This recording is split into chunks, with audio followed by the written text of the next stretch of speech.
মানে time to time যদি ওই বিড়ি জিনিসটা না খাওয়া হয় তাহলে কি মাথায় কাজ করে পড়ালেখায় মন বসে? ওরে তোরা তো পরীক্ষার হলে ঢোকার আগে একটা করে বিড়ি খাতিস, মানে খাস।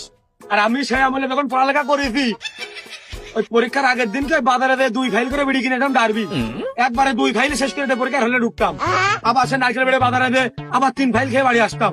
এরকম করতাম, মাথায় কাজ করতে না। আগে ওর একটা বিড়ি মাথা ঘন্টা করো, বিড়ি দেওয়া গেল।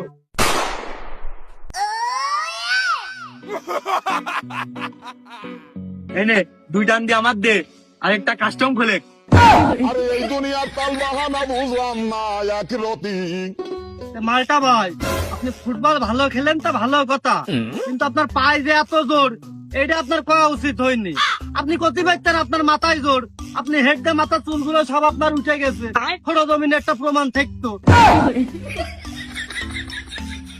এক চুল না থাকার কারণে পদে পদে আমি হেনস্থার শিকার হচ্ছি।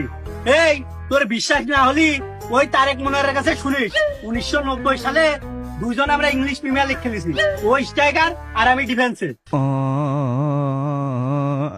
কি ওই খেলা দেখলাম ওই যে সে যে গোলটা দিল, ওটা তো তুমি ওটাকে ওই ডিবক্সের বাড়িতে বানাই দিলে। তা তুই তো ওই সময় হইসিনি, তোর তো জন্ম 2000 সালের পরে। ওই পরে যে মনে হয় হাইলাইট দেখেছে, আপনারা দুইজনাই কিংবদন্তি লোক না, ইউটিউবে তো মনে হয় পরে যে দেখেছে। সুখ নেই জীবনে আমার, আছে সুখ।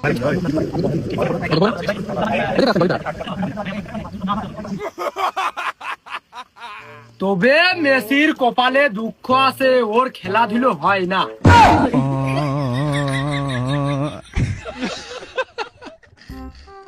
মেসির কপালে এত দুঃখ হওয়ার কারণ কি? কোনো কায়দায় ঠেকানো যায় না। আরে কারণ হচ্ছে ও বায়ু, ও তো ডাইন পার খেলা পারে না, আর সব সময় ওই কি ওই বাউ পা দিয়ে খেলা করা যায়। ওরা আরো খেলা শিখতে হবে, আরো খেলতে হবে। ও তো খেলার বয়স শেষ, ও দুনিয়া যা যা দিতে যায় সব দিতে শেষ, তখন অবসর নিয়ে বসে থাকতে। ওর এখন আবার এই ডাইনো বাইও এত খেলা শেখার দরকার কি? আরে বিষয়টা তা না, ওর খেলার বয়স ওই যে শেষ হতে গেল।